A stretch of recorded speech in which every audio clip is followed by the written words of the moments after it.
Son las 4 y algunos minutos, así que muchas gracias a todas y a todos por estar aquí presentes en esta jornada de este Congreso Internacional. Williams-Levertov, Levertov-Williams, 1923-2023, Confluencias. Y hoy presentaremos a dos ponentes, dos profesores que nos hablarán respectivamente José Luis Saja Sánchez de la recepción de William Carlos Williams en España, entre traducción y tradición, y después escucharemos a Juan Tomás Matarranz, que nos hablará de una conferencia cuyo título es Voces dispares Levertov y Williams entre la tradición y la modernidad. Empezamos con José Luis Saja Sánchez.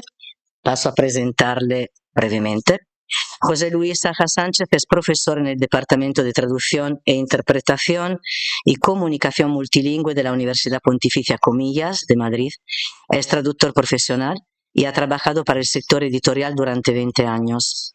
Sus principales líneas de investigación son la traductología, la lingüística aplicada y los estudios literarios. Trabaja especialmente en el tratamiento traslativo de la oralidad narrada y del texto poético, así como en la recepción de obras literarias a través de sus traducciones desde una perspectiva histórica.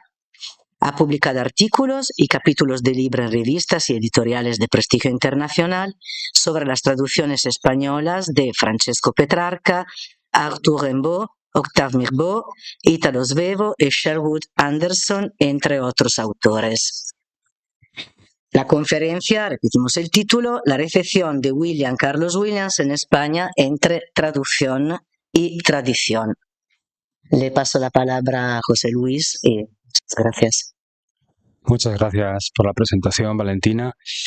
Antes de comenzar, querría, en primer lugar, agradecer a la Universidad Complutense la oportunidad de presentar esta comunicación en un congreso muy interesante, magnífico por su organización y por la calidad de las intervenciones hasta ahora que hemos podido escuchar. Y especialmente quería también expresar mi agradecimiento a la profesora Esther Sánchez Pardo por su apoyo, por haber confiado también en esta comunicación y por invitarme expresamente a participar en la sesión de hoy, que, como bien acaba de apuntar Valentina, girará en torno a la recepción de William Carlos Williams en España. En primer lugar, para establecer una breve localización en torno al argumento, parece imprescindible circunscribir la recepción de William Carlos Williams en España con lo que sería el conjunto de la poesía norteamericana, argumento ya estudiado desde la perspectiva de los estudios de recepción y desde los estudios de traducción en algunas ocasiones. Tomaré como referencia particularmente un trabajo de Matawi de 2013 sobre un análisis global de la recepción de la poesía norteamericana, que yo me he encargado de actualizar en el número de ediciones, y otro artículo que también es imprescindible de Esteban Pujals sobre la presencia de las traducciones de la poesía norteamericana en el espacio editorial español. En este caso, simplemente lo que he procurado es mantener en la misma tabla, como bien se puede observar, a los poetas de la misma generación, salvo Ezra Pound y Eliot, y por razones metodológicas he dado el epígrafe del Congreso, he incluido también a Levertov, de la cual tenemos una presencia un tanto exigua, como se puede ver por las cifras que aparecen aquí. De diagrama en colores, el histograma, se deduce claramente que, como era de prever, imagino que todos los aquí presentes ya lo suponían, Eliot y Pound son los poetas más traducidos, y William Carlos Williams tiene hasta ahora un total de 9 ediciones, y a partir de aquí, después de las cifras, reflexionaremos sobre algunos argumentos. Hay que tener en cuenta que estos poetas en muchos casos ya publicaban en 1910 y 1920, y William Carlos Williams tiene la primera traducción en España en 1981, lo cual significa un desfase cronológico bastante notable, cuyas causas intentaremos esclarecer brevemente en esta sesión de hoy. Nuestro estudio particularmente se centra en la recepción en España, dejando parcialmente de lado, digo parcialmente porque aflorará en algunas ocasiones, la recepción en Latinoamérica, que es mucho más nutrida. Recuerdo ahora un número de la revista Sur de Buenos Aires en 1944, en el que ya aparecen de manos de autores como Borges, traducciones de Doolittle, traducciones de Marianne Moore, traducciones también de Wallace Stevens, que dan una buena muestra ya en el 44 de que efectivamente, e incluso antes, había una presencia al otro lado del océano ¿no?, de la literatura norteamericana. Varias son las razones que vamos a estudiar desde una perspectiva metodológica. En primer lugar, teniendo en cuenta los procesos de recepción cultural, comprendiendo que en buena medida la literatura española se nutre de una tradición lírica renovada particularmente en el siglo XX por poetas como Juan Ramón Jiménez, de la generación del 27 y posteriormente la generación del 50, que crean un propio canon que es, en palabras de Valeriano Bozal, tiene de alguna manera una vinculación con lo histórico, si bien renovado, también con un evidente calado de las vanguardias, ¿no? Y de alguna manera lo que hacen es recrear una estética de lo bello, también muy vinculada al clasicismo, y de alguna manera también, valga la redundancia, sí nos encontramos con esa dificultad para generar el gusto autónomo, que es lo que permitiría esa recepción de poetas como William Carlos Williams, que ya en Estados Unidos marca una clara ruptura, puesto que la sensibilidad del lector, particularmente en España, es todavía un tanto ajena a muchos argumentos que has tratado en estas jornadas de hoy y de ayer, es decir, la presencia de la fotografía, el imagismo, el rupturismo lingüístico, lo objetual, son argumentos que quizá no están muy presentes. Otros argumentos que se den de alguna manera abordar a la hora de estudiar los procesos de recepción cultural son sin duda los procesos hermenéuticos relacionados con la comprensión textual desde una perspectiva más gadameriana, entendiendo que esta tríada es clave, esta tríada autor, texto, lector. El lector necesita unas claves que quizá la tradición en el caso de los poetas españoles o franceses, por ejemplo, sí ha proporcionado, mientras que en el caso de los poetas como William Carlos Williams tienen alguna dificultad mayor. Sin duda alguna, en términos estructuralistas y desde la perspectiva del formalismo ruso, estamos ante una confluencia de sistemas culturales que son factores clave a la hora de entender los procesos de recepción, en los cuales evidentemente el proceso codificador del texto y descodificador es asimétrico en virtud fundamentalmente del gap cultural, del hecho de que en los procesos codificadores por parte del autor y descodificadores por parte del lector media una diferencia bastante notable. Todo esto, de alguna manera, quien lo explica de forma bastante eficiente, y quizá merece la pena centrarse un poco más en esta reflexión, es Itamar Eben-Zohar, que desde la perspectiva de la traductología analiza generalmente este tipo de conflictos entre sistemas con su teoría polisistémica, estudiada ya en muchos contextos y que aquí se aplica bastante bien, puesto que podríamos considerar que el texto, en el caso de la lengua meta, se encuentra con un autor en la periferia, entendido por la periferia un autor quizá ajeno a los parámetros culturales y decodificadores del lector hispánico, y de ahí surge una dificultad. Lo que suele ocurrir es que la periferia progresivamente va desplazándose hacia el centro, incluso desplazando otros cánones estéticos. De forma que, como hemos podido observar por estas 9 ediciones, no solamente ocurre con Williams, ocurren con Wallace Stevens, con Cummings, incluso con algunos autores posteriores, con Marianne Moore también, que está bastante representada, etcétera, etcétera. Lo que va ocurriendo progresivamente es que esa periferia se convierte en centro. De esta manera ya no estamos ante autores periféricos y hay varios factores que lo indican de forma bastante clara, como la influencia de esta poesía en autores poetas de la península ibérica, de ámbito hispánico en general, a partir sobre todo de 1990 y 2000, de Sánchez Robaina, otros autores más de vanguardia que ya empiezan a recoger esta lección de poetas como William Carlos Williams. Sin duda también es una cuestión de hábito desde una perspectiva sociológica más relacionada con Bourdieu. ¿Qué queremos decir con esto? Pues fundamentalmente que hay un hábito social, incluso un hábito de prestigio. Le decía un profesor de la Autónoma de Barcelona, Esther Tusquets, cuando inauguró su colección de poesía en Lumen, le dijo: desengáñate, Esther, que hasta que no tengas una colección de poesía no tendrás una colección de prestigio cultural. La poesía, que siempre ha arrastrado ciertas dificultades en el proceso de edición, se convierte de alguna manera en hábitus y en estatus. Evidentemente, los procesos editoriales son otro factor clave que debemos tener en cuenta a la hora de estudiar esta recepción, puesto que refleja muy bien esta tensión entre tradición e innovación, y el papel del editor es clave, que es algo que en nuestra presentación vamos a intentar reivindicar fundamentalmente por su función de transmisión cultural.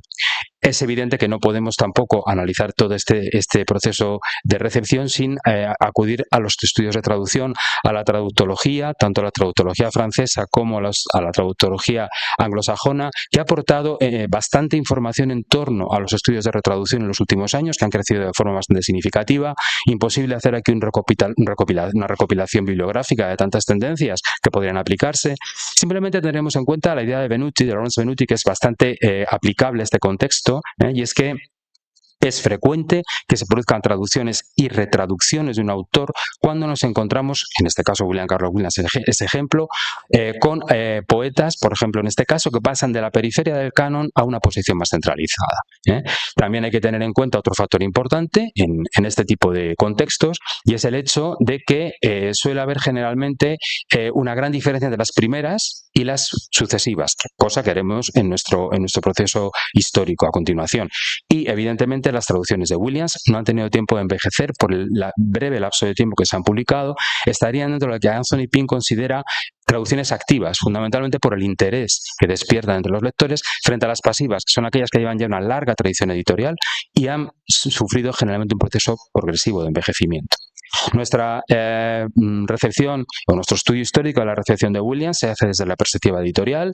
Se divide en 3 fases que intento justificar por razones metodológicas, y fundamentalmente lo que pretende es, aparte de analizar brevemente, si el tiempo nos lo permite, algún poema, sí tener en cuenta sobre todo que es una forma de sacar a la luz a los editores, a los traductores y a todos aquellos elementos del sector editorial y de la industria cultural que han permitido este milagro de poder leer a William Carlos Williams en español. Aunque es ajena a nuestra presentación, es inevitable hacer una pequeña parada en la primera versión de cierto calado, que son los 20 poemas que tradujo Octavio Paz en México. Se sale de la tradición ibérica y han circulado relativamente en España, pero es importante analizarlos por varias razones. Porque Paz fundamentalmente es un referente en el campo de la traducción poética, es un teórico también de la traducción, entiende la traducción como proceso de adaptación, como reflejo especular del poema en lengua original, y en sus 20 poemas vemos que es un William Carlos Williams recreado. Es un nuevo William Carlos Williams que pasa por el filtro de Octavio Paz, generando un nuevo poema en lo que sería el metatexto.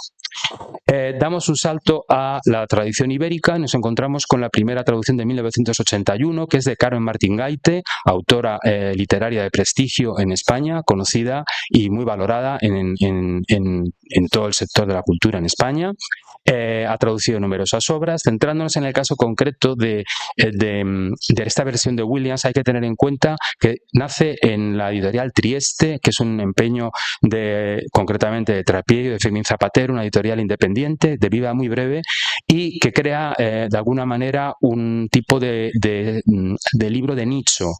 Es un libro extraordinariamente cuidado, con un amor tipográfico que es realmente muy bello, y por otra parte, lo que es más importante, está fuera de corriente, porque está fuera de colección, no pertenece a las 2 colecciones de la editorial, lo cual denota claramente un empeño por la bibliografía que hemos consultado hasta ahora, tanto de Carmen Martín Gaite como de Trappiello, para sacar esta edición. Es bilingüe, lo cual es importante porque nos permite siempre tener el contacto con el texto poético en lengua original. Es un factor clave a la hora de muchas veces entender la poesía traducida, puesto que muchos lectores, si no tienen la competencia suficiente en lengua original, sí pueden utilizar el español como puente, como estrategia un poco interpretativa de apoyo, y apuesta por la fórmula antológica, que es un argumento muy estudiado en todos los estudios poéticos sobre recepción, porque la forma de recibir a los poetas generalmente es a través de una antología, particularmente cuando no son particularmente conocidos. En este sentido, es una estrategia habitual.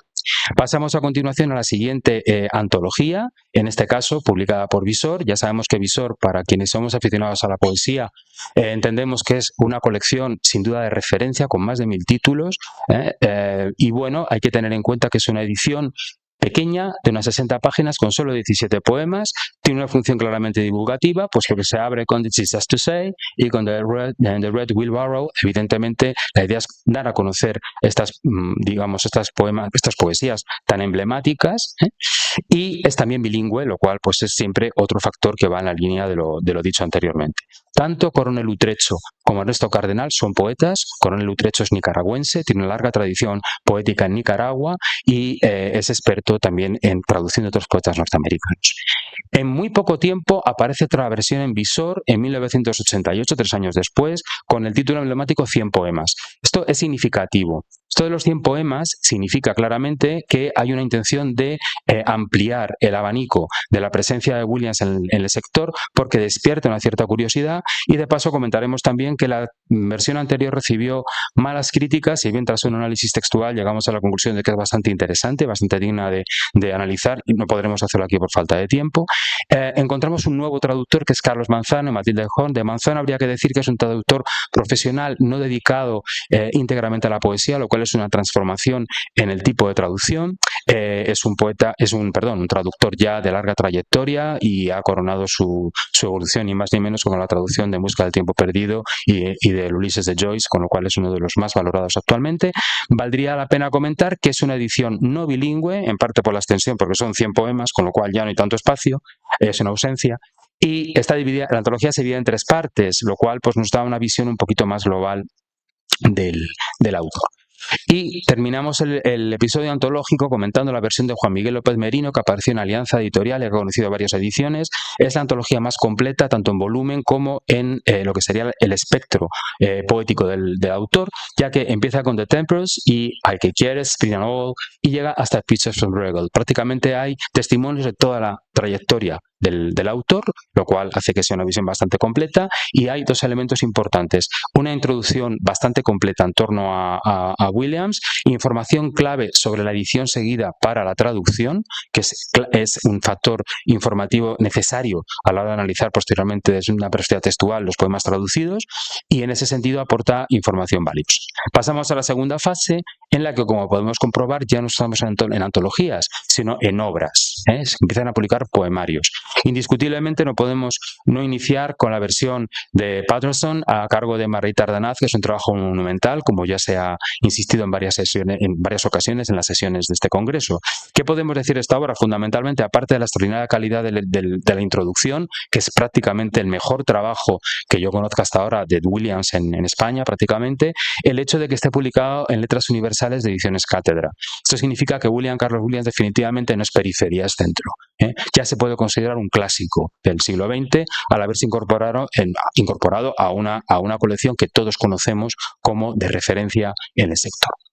El desembarco de William Carlos Williams en Lumen es muy significativo porque viene de la mano de Juan Antonio Montiel, es editor, y es importante tener en cuenta también que se ha centrado mucho en las versiones de Williams. Aquí tenemos estos 3 poemarios con introducciones muy interesantes en las cuales reflexiona profundamente sobre el pie variable y las dificultades traslativas, relativas fundamentalmente al ritmo, relativas a la longitud también del verso, y particularmente a esa estrategia tan propia de Williams de la fragmentación del discurso, de la presentación de marcadores discursivos y palabras con aparentemente tienen un vacío semántico que cobran un significado especial.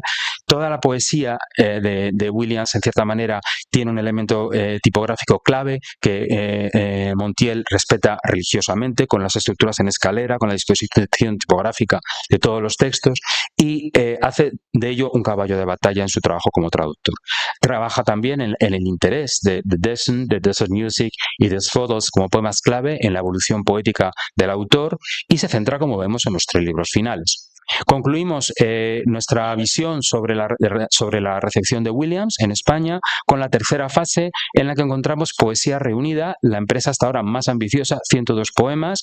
Recupera aquí Montiel junto a Tergebov y Dobry estas 3 versiones previamente citadas, más una breve antología de lo que es la obra anterior, y es importante tener en cuenta también que incorpora un importante número de aforismos y también de Coraz Hell, lo cual nos permite conocer la poética de Williams. Es un libro que en ese sentido es más complejo, y dado que Lumen ha publicado por ejemplo, a Marianne Moore y ha publicado sus obras completas, en el caso de otros poetas norteamericanos, nos deja un poco con la esperanza de que algún día tengamos unas obras completas de Williams en España. Algo difícil por el volumen de su producción poética, por lo fragmentario y por las características de su poesía, pero siempre es algo augurable.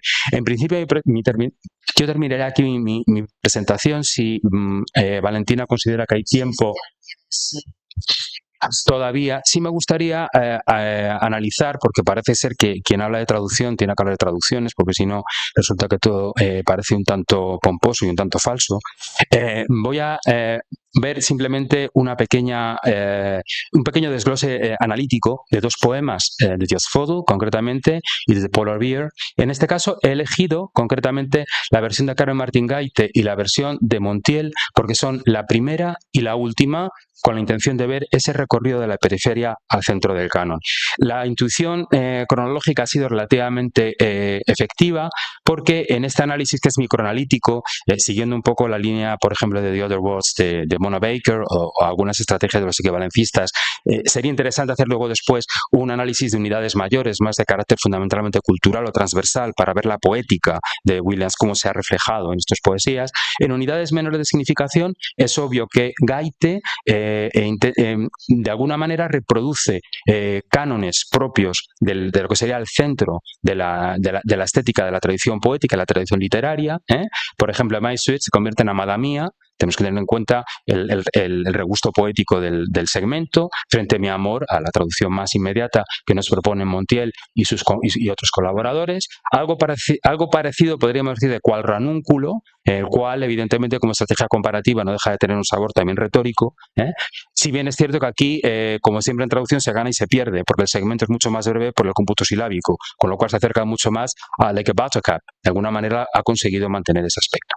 En cualquier caso, para saber la tendencia de Carmen Martín Gaite, basta leer el segmento señalado en amarillo como sintáctico, puesto que así que cuando vine a saber por primera vez que también existían flores del infierno, fue algo que me animó.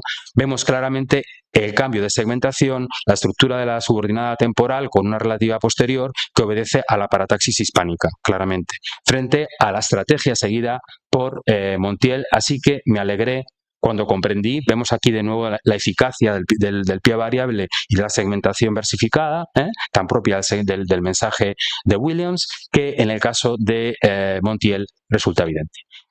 Poco más. Terminaría con The Polar Bear, con alguna observación similar. Quizá con este truncada calma retorne, es prácticamente un ritmo endecasílabo, que hace pensar mucho en la poesía tradicional hispánica. La nieve macho frente a masculina, también aquí hay una disquisición de tipo léxico que claramente hace que ambas traducciones sean divergentes y parecen confirmar esta teoría de que de alguna manera nos hemos ido progresivamente de la periferia al canon y que ha habido una transformación, en palabras de Evan Soar, claramente a favor de la asimilación de la estética y de la forma de hablar y de expresarse de William Carlos Williams. Pues espero que esta comunicación haya despertado el interés de los asistentes y muchas gracias.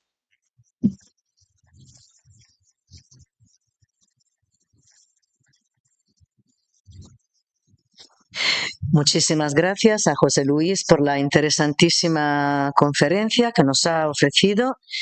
Si el público luego quiere plantear alguna pregunta, por supuesto, cuando acabemos podemos luego abrir un debate y preguntarle lo que nos parezca oportuno. Paso ahora la palabra, después de presentarle un momentito, ¿verdad? A Juan Tomás Matarranz, ¿vale? El doctor Juan Tomás Matarranz es profesor asociado en el Departamento de Estudios Ingleses, Lingüística y Literatura de la Universidad Complutense de Madrid.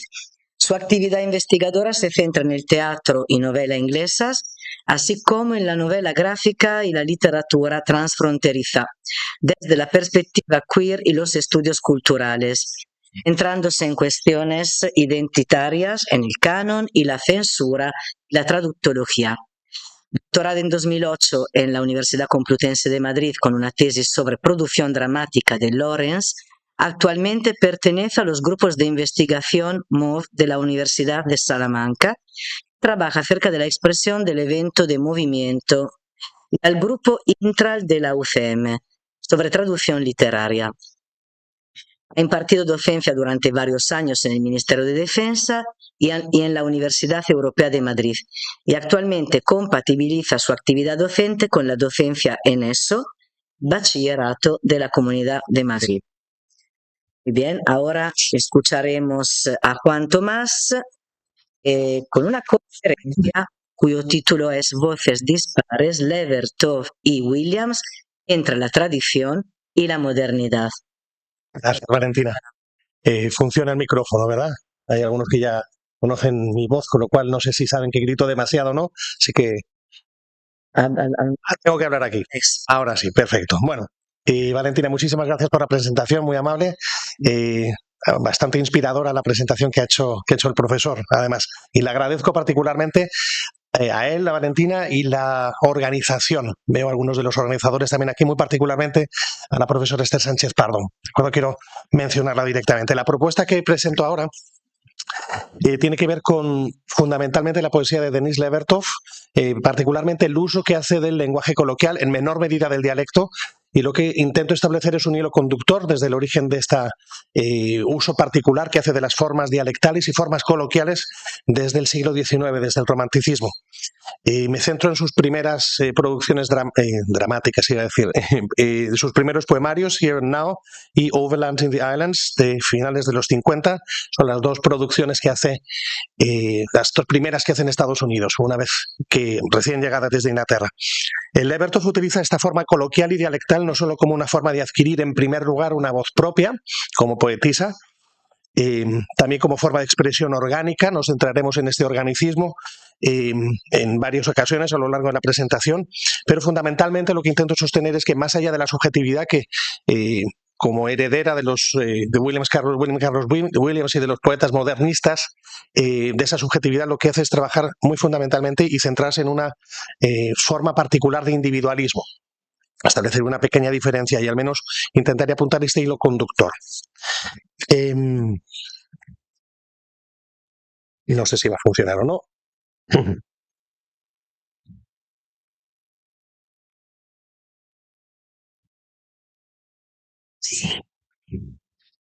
Apagado no funciona habitualmente.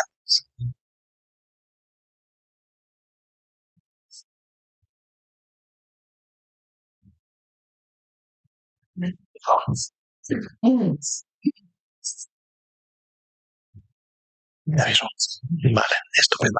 Disculpad. Estamos en la siguiente, perdóname. Una más. ¿Y así? Perfecto. Pues gracias. De entre la inmensa cantidad crítica que ha comparado a los dos autores de los que hemos estado hablando, a William Carlos Williams y a Denis Levertov, frecuentemente se ha comentado la aproximación que ambos hacen acerca del lenguaje poético desde un punto de vista innovador. Se ha descrito que la variedad lingüística que usan, en muchos casos coloquial, a veces incluso utilizando directamente variedades locales, en el caso de Levertov muy particularmente, se le vinculó en sus inicios poéticos en Estados Unidos con los poetas del Black Mountain, de Carolina, algo que es cierto, pero que ella muchas veces rechazó, esa idea de estar vinculado al movimiento, a este movimiento particular. Este evento, estos vínculo que hace, este uso que hace de los de las variedades locales y de las variedades casi en ocasiones dialectales, sucede claramente en sus primeros poemarios publicados en Estados Unidos. Cabe recordar que durante muchos periodos críticos lo que hace Denis Levertov es utilizar su poesía y concebirla como si fuera un todo completo. Es cierto que de vez en cuando hay grandes cambios en lo que llaman en ocasiones wide sphere of continuities that characterize a work as a whole, pero estos cambios suceden frecuentemente, incluso a pesar de la concepción que la propia Denis Levertov tenía sobre su propia poesía. Uno de estos cambios sucede en el momento en que ella llega a Estados Unidos, en finales de los 40, principios de los 50, cuando se casa. Con claras referencias en sus poemas, al menos al inicio, a Rilke, a Keats o a Blake. Significativamente los dos primeros, Rilke y Keats, son poemas románticos, poetas románticos, y el primero, los dos últimos, quiere decir Keats y Blake, evidentemente. Rilke prácticamente contemporáneo con T.H. Lawrence, que casualmente es prácticamente coetáneo de William Carlos Williams. Y esto creo que sí es significativo, esta cuestión generacional, puesto que una de las cosas que se sostiene en esta presentación es que sí existe esta diacronía en literatura. El poemario Here and Now tiene muchas referencias oníricas y a la geografía y a la mitología mexicanas, así como los paisajes y escenarios muy locales y muy concretos de los Estados Unidos. Esta fuerte presencia de estos elementos geográficos, la intensa descripción de la vivacidad de los colores, pero también, como es el caso que estamos intentando tratar ahora de la experiencia real y sencilla, localiza de una manera muy particular a Levertov y al lector en un lugar y en un tiempo determinados. Vemos, por ejemplo, en el poema que planteamos aquí, Red Flowers on a Leafless Tree, que se marca muy característicamente en este tipo de poemas como el aprendizaje de Levertov que hace de Williams. En primer lugar, por ejemplo, y es una cuestión de forma, el rechazo que realiza en principio de la poesía imagista, no total, sino parcialmente, en el uso de un lenguaje cercano al lector. Estamos hablando de The Dust of Fields, The Shine in the Sun, casi son fórmulas alejadas de la poesía alta o del alto lenguaje, ¿de acuerdo? También, lógicamente, por tanto, alejadas de la poesía que podría ser de T.S. Eliot.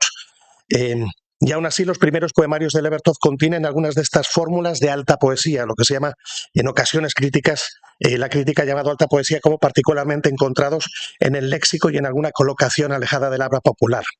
Apunta, por tanto, Levertov en este caso al organicismo que predica años después, con la idea de aprender en el ritmo de la frase norteamericana y su idea de alejarse de los ritmos neorrománticos, así que de igual forma su rechazo a la utilización del verso libre y a la aproximación de lo que ella llama verso orgánico o poema orgánico. Levertov se aleja de Carlos Williams y hace una poesía muchísimo más subjetiva, no llega a ser la subjetividad plena del modernismo. En este caso estoy citando a Slodkowski, ¿de acuerdo? La traducción ha sido un poco libre y absolutamente mía, así que los errores son propios. En este inicio poético, alejado del compromiso político que desarrolla años después, décadas después, Levertov está claramente limitada por la eliminación del lenguaje figurativo. Parece estar además marcando una especie de corporeización del lenguaje en el que el límite corporal y físico, hasta el propio cuerpo y del entorno, es el propio límite del poema. En esto se asemeja a Williams, cuyo interés por las primeras obras, en sus primeras obras, no está, y cito en este caso, en el inglés de la gente del campo, que tenía algo de artificial. Busca, por el contrario, el idioma modificado por el entorno norteamericano.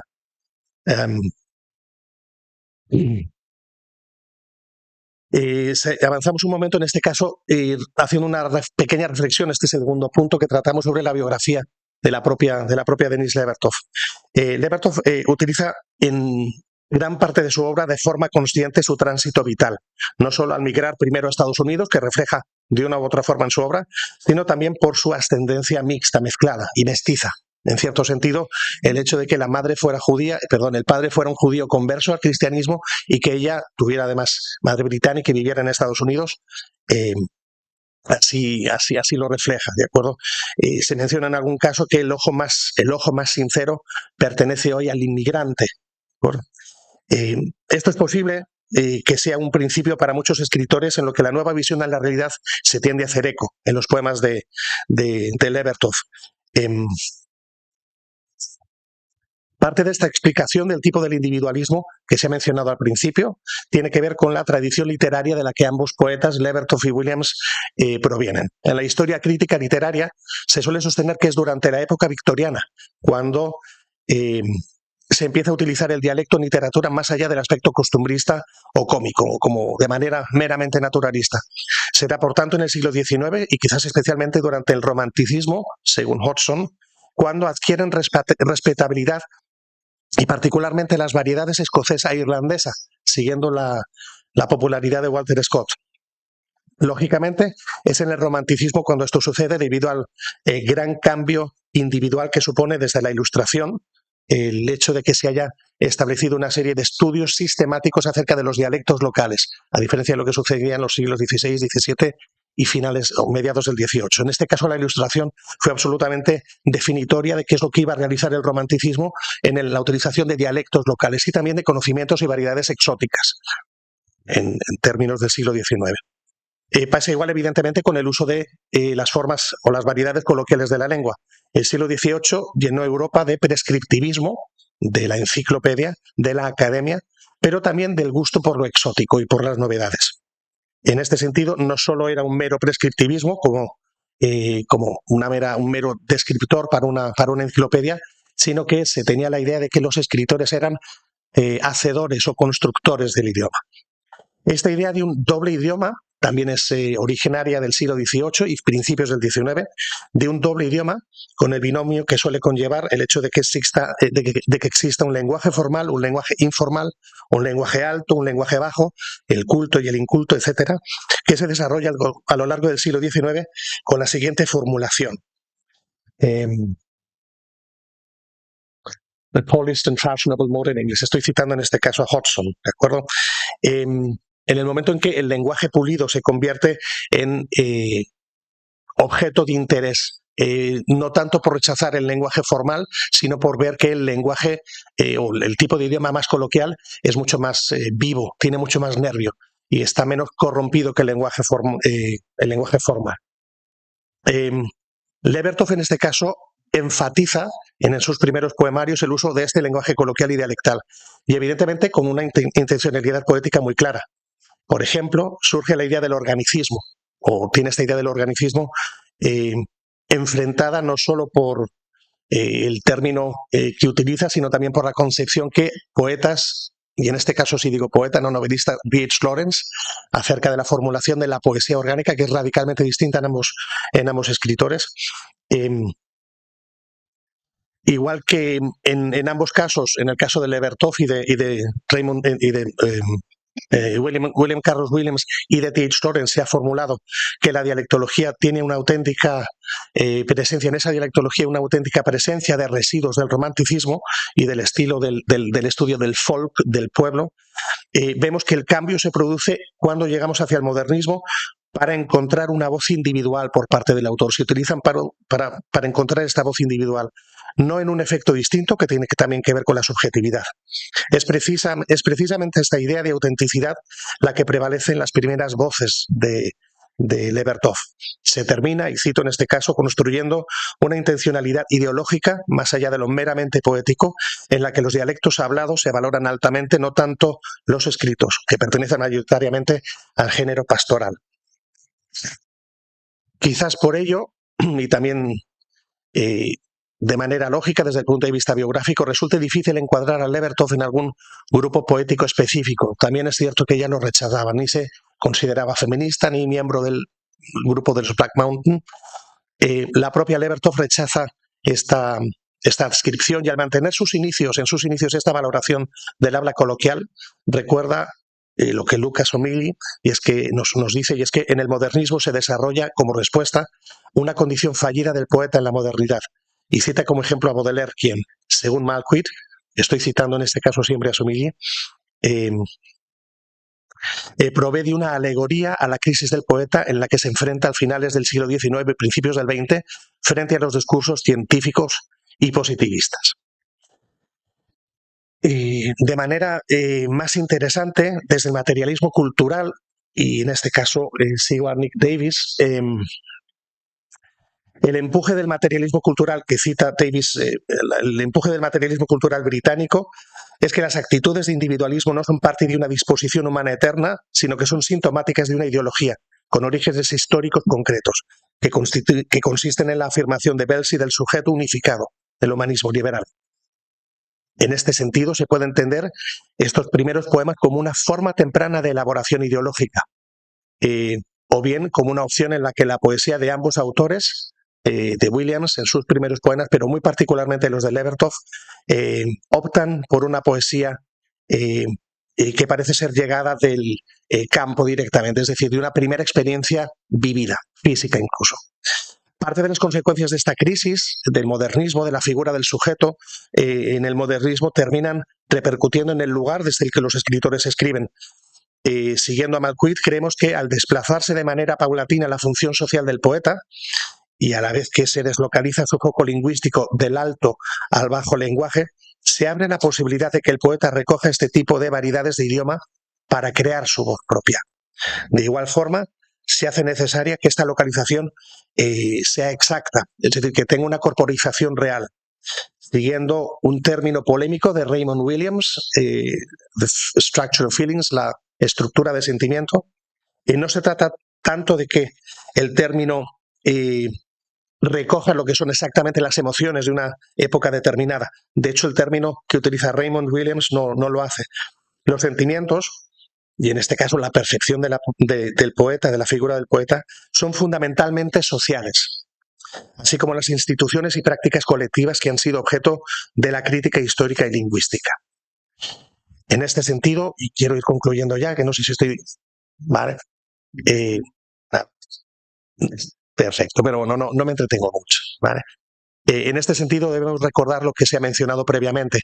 Desde cierto punto la voz propia de los autores es la que está en cuestión, es su propia voz, tal como debía hacer el poeta. Es decir, el individualismo que se ha mencionado antes viene marcado por la función social renovada que conlleva el siglo XIX y la función del romanticismo respecto a la función del dialecto en el romanticismo y en el modernismo.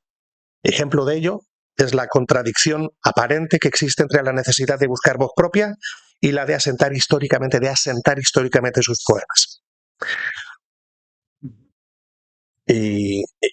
Quiero utilizar este ejemplo de Williams en el que describe paralelamente la pobreza y el olor que está que describe, creo que es en México, si no me equivoco, así como expresado en términos geográficos y enormemente físicos. Utiliza también la sintaxis quebrada, se observa la frecuencia con que el pronombre de primera persona aparece, es permanente a lo largo del poema. Parece que es heredero, en este caso, de la tradición romántica, de la subjetividad. Y esto, bueno, no es que sea una contradicción con respecto a la idea no solo del poeta social o de esta idea social, sino que la encontramos con que la propia Denise Levertov, heredera de Williams en este caso, rechazaba el romanticismo, al menos esa idea del romanticismo mal comprendido y lo que ella pensaba que era degradado. Utilizaba la palabra debased. No se trata tanto de ubicarse en relación el mundo de su mundo, del mundo que tiene alrededor, ni de tomar una sucesión de rasgos más o menos naturalistas. De hecho, nunca lo intentó, al menos esta utilización naturalista del idioma. Rechaza muchos de los ismos que utiliza, por ejemplo, Ezra Pound, creo que lo ha mencionado antes el profesor Aja. En este caso, el comentario entronca de nuevo con la crisis del romanticismo acerca de la concepción del autor. Para concluir, bueno, esta es la conclusión que quiero llegar, esta es la última diapositiva. En parte, esta contradicción de que la convicción moral del arte aún no ha sido desarrollada en sus primeros poemas, en los de Denise Levertov, pero que sin duda termina conduciendo a lo que años después, en los años 60, termina configurando su visión del arte como compromiso político ante la guerra de Vietnam. Estamos en un estado biográfico y poético previo. Ambos autores, Williams y Levertov, readaptan su yo percibido frente a su biografía y lo hacen a través de la voz poética.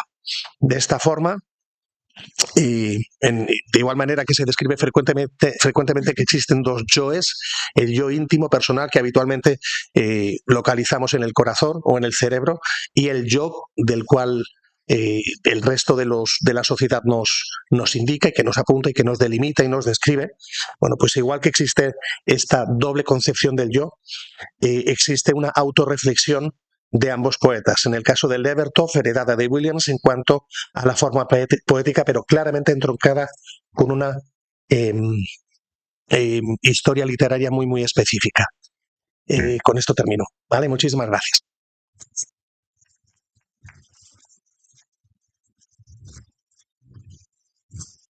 Estupendo. Pues muchísimas gracias, Tomás, por la conferencia, muy enriquecedora, muy interesante, y ahora podemos abrir si queremos un debate, o aunque no llegue a ser un debate, a lo mejor sí que algunos de vosotros tienen para nuestros ponentes alguna pregunta. Así que adelante. Sí. Hola, buenas tardes. Muchas gracias a los dos por estas comunicaciones. Mi pregunta era para el profesor Aja, para José Luis. Las traducciones son productos culturales de su tiempo siempre, ¿no? O sea, no va a ser lo mismo traducir a Williams en los 80 o en los 70 que traducir a Williams en el 2023. Entonces, claro, eso también hace que leamos a Williams de manera diferente en España en el 80 que en el 23. Entonces, ¿cómo ha cambiado esa manera de leer a Williams en España? Porque estoy segura de que habrías hablado de esto si hubiera dado más tiempo a analizar esos poemas, pero por eso quiero que continúes un poco más de ahí donde lo has dejado, justo, porque me interesa muchísimo. Gracias. Gracias a ti por la pregunta. Probablemente el cambio viene de alguna manera por un comentario que he recogido al principio sobre que es una de esas apetencias estéticas de Valeriano Bozal, precisamente referidas a las artes plásticas, pero que se pueden aplicar aquí, y es porque progresivamente sí que en los últimos años la modernidad nos ha ido trayendo una mayor conciencia de lo individual y del gusto individual, de forma que nos hemos ido deslizando de una especie de canon estético lineal a entender posibles cánones estéticos. Quien explica también bastante bien esto, por ejemplo, es Umberto Eco cuando habla de la historia de la belleza y la historia de la fealdad. Es decir, los cánones van variando en función del momento histórico y en función de las exigencias lectoras. Quizá eso responde en parte a la pregunta porque ya no se va a traducir nunca a Williams con los registros retóricos a lo mejor que se traducía en 1980. Eso es una realidad. También hay otro elemento que quizá puede influir un poco en este cambio de tendencia, y es el hecho de que también ha habido una evolución en los procesos de traducción. La traducción siempre se mueve, lo decía Antoine Bergman, que me parece un concepto muy acertado, entre la kairos, la oportunidad de traducir, la défaillance, que es decir, la derrota o de alguna manera la desesperación o digamos el desistimiento, es decir, no voy a hacerlo mejor de lo que lo he hecho. Sin embargo, hemos mejorado mucho en los últimos años, las traducciones van aumentando en calidad, entendiendo por calidad no que lo que hacía Karen Martin-Gaite no lo fuera, porque es una empresa loable y es un placer leer a Williams a través de Karen Martin-Gaite, sino sobre todo porque los criterios están mucho más vinculados a comprender estéticas, estrategias expresivas, y hay un proceso, digamos, de hermenéutica textual mucho más profunda, a lo mejor del que había hace 20 o 30 años, en el que la traducción tenía, o incluso iría más hacia atrás, 40 o 50 años, en los que la traducción de alguna manera pues era una reproducción mecánica de un original, o sea, era un ejercicio de lengua, o sea, no se entendía que era un trabajo creativo, no se entendía que era un trabajo de investigación y que era un proceso científico sobre las habilidades expresivas, de forma que además siempre como comentario, Montiel vuelve sobre sus traducciones. La edición de No me ha dado tiempo a verlo, pero en las poesías reunidas he hecho un cotejo de Bruegel, también de Viaje al amor, y cambia de nuevo la traducción. Tiene la oportunidad de revisarlas, que hace más traductores que revisan sus traducciones. Por lo tanto, van ajustándose a unas exigencias expresivas y de calidad traductiva que van aumentando cada vez más. Aunque yo no soy muy partidario de hacer una valoración cualitativa de las traducciones, son hijas de su momento histórico y de lo que son. Y por eso no me gusta nunca establecer, no huyo un poco de los análisis comparativos, aunque hay veces que hay que hacerlo fundamentalmente. No sé si he respondido a tu pregunta. Sí, por supuesto. Y, o sea, lo que pasa me das pie a más preguntas, pero luego te las hago. Vale. luego en la pausa, o si la hacemos al final del día. Muchas gracias. Estupendo, gracias. ¿Otra pregunta? ¿No? Pensaba que quería preguntar algo el señor. Si tienen otras preguntas, podemos planteárselas a José Luis. Buenas tardes. Me ha gustado mucho las dos ponencias, felicidades por ello. Me estaba preguntando una cuestión relativa a todo lo que es digamos, la recepción de Williams en España, ¿no? Comentabas que ya no estamos hablando de la periferia, ya ha pasado directamente al centro, ¿no? Y eso es fruto, evidentemente, de que se han ido, de las traducciones, las sucesivas traducciones, básicamente, ¿no?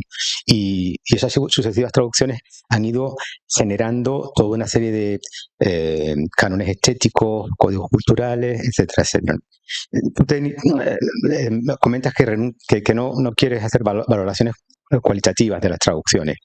Pero sí me gustaría preguntarte si de todas ellas, por ejemplo, hay una, la que tú mencionas, que hay una introducción de Visor, creo que es, ¿verdad? En la que se hace una introducción a... Es Lumen, son las de Lumen, las de Juan. La de Lumen, perdón, la de Lumen. Que hay una introducción a, como que se incluye como preámbulo de ese libro. ¿Podrías hacer una valoración de esa traducción, esa que viene con una introducción? Lo digo porque por lo general es algo que he echado en falta en muchas otras de las traducciones que tú nos has mostrado ahí. Y creo que es absolutamente esencial que una traducción contenga una introducción. Creo que, por ejemplo, eso ayuda a que contribuye a que ese paso de la periferia al centro sea mucho más acelerado y no se demore tanto en el tiempo, ¿no? Entonces me gustaría simplemente eso, preguntarte por si se ha podido valorar esa traducción y si pudieras indicarme exactamente cuál es tu percepción de esa traducción en concreto. Vale, pues muchas gracias por la pregunta. La traducción, por lo que he podido ver hasta ahora, es un work in progress, porque él sigue volviendo sobre su trabajo, no la considera terminada de ninguna manera, y bueno, pues él tiene que estar constantemente luchando contra dos conceptos que, bueno, no solamente lo dice él, es bastante frecuente, que es el extrañamiento de alguna manera y el efecto posterior de la lectura, porque, bueno, decía Octavio Paz precisamente que de alguna manera, hasta Alberto Manguel lo dice mucho cuando lees un texto es como el agua, parece que las palabras se mueven, más en el caso de Williams además por la propia disposición tipográfica que tiene. Yo por lo que he visto, él va muy cercano al texto, es un tipo de traducción que a veces puede resultar un poco dura al oído, precisamente por esa proximidad. Le he visto lo que puedo considerar quizá algunos deslices, Tiene unos cuantos que, bueno, pues no sería tampoco muy a lo mejor muy oportuno citar, pero sí, él sí que luego vuelve continuamente quizá ha centrado su obsesión de manera excesiva en la métrica y ha descuidado más el fondo. Esa sensación he tenido yo, porque he estado durante bastante tiempo, y a mí me ha pasado lo mismo, he estado durante bastante tiempo contando sílabas, viendo dónde caen las átonas y viendo un poco el cómputo silábico, si efectivamente deja los truncamientos que aparecen en el inglés, y luego hay otras cosas del léxico que dices, esto no...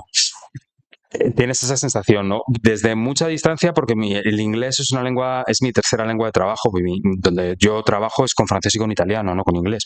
Pero sí que es cierto que, bueno, en mi aproximación, con un conocimiento relativo del inglés, sí que me he dado cuenta de que hay traducciones que podrían ser mejorables. De todas formas, él en la versión, en la nueva, en Poesías Reunidas, concretamente sí me he peinado Viaja al amor y he localizado 8 o 10 cambios, incluso de léxico, los tengo por ahí apuntados. O sea que él sí que está continuamente revisando y renovando.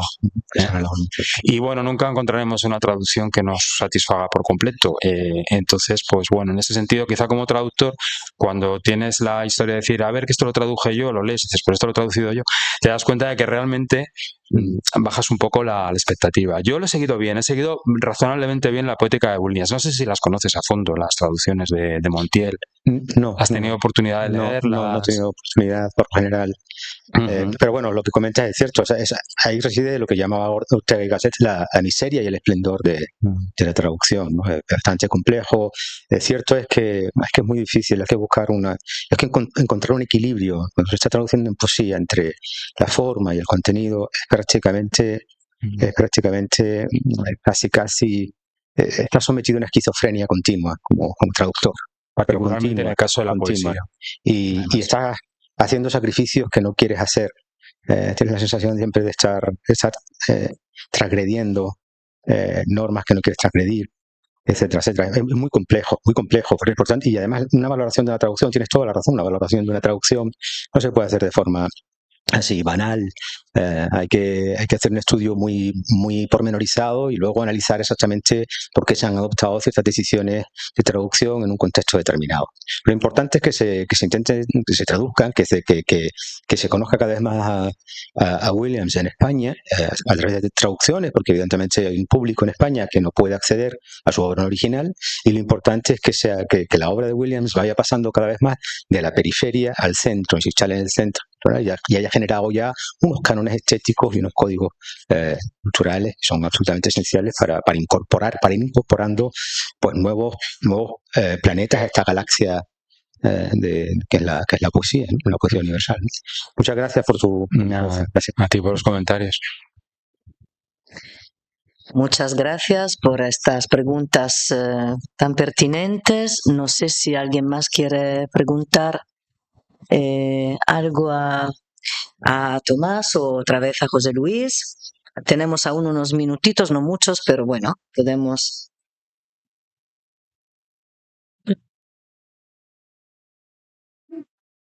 Yo quisiera preguntarle a Tomás cuál es el rasgo más evidente, digamos, representativo de la modernidad del Everton y de la tradición, o sea, de seguir por un lado siempre la tradición, pero querer también. Hablabas de subjetividad que me interesó mucho. Es fundamentalmente.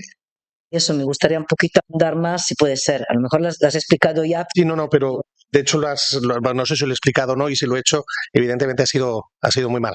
No. Realmente creo que Eso es que mi opinión sí tiene que ver efectivamente en parte con la subjetividad, y yo creo que fundamentalmente con la función social que tiene el artista. Hay un cambio radical después de... estoy pensando en la época de Shakespeare, es decir, que tiene una función muy marcada, que es radicalmente distinta de lo que sucede a finales del siglo XIX y principios del siglo XX. Esto se habla, por ejemplo, recuerdo Nick Davis, que lo he mencionado antes, habla de un cambio muy importante en la forma en que se concibe el yo y la individualidad, incluso el espacio propio, ¿no? Que es muchísimo más compartido en época, y esto lo vincula en el caso de Nick Davis lo vincula con el capitalismo. En el caso de la Edad Media y con una estructura económica, etcétera, etcétera, en el imperialismo, en el siglo XIX, esto evidentemente termina siendo muchísimo más personal, mucho más individual y por tanto mucho más subjetivo. Mientras que todavía en Shakespeare se puede ver esta especie de arte compartido. Mucho más próximo, relativamente más parecido a lo que sucedía en la Edad Media. Creo que el cambio se produce efectivamente en el siglo XIX y tiene que ver con esta función del artista como mucho más individual, tanto la escritura como la conceptualización que hace de su propia individualidad. Y yo creo que esto sí es radicalmente distinto de lo que sucede en los siglos anteriores. Supongo que esto pasa, el cambio, quizás el momento es el romanticismo, quizás digamos, el velcro, el punto de inflexión. Fulcro se llama en italiano, a ver. Fulcro, sí. Muchas gracias. Sí. Bien, perfecto. Entonces yo creo que si no hay más preguntas, podemos darle las gracias a José Luis, a Tomás por sus conferencias. Muchísimas gracias. Un placer siempre. Gracias.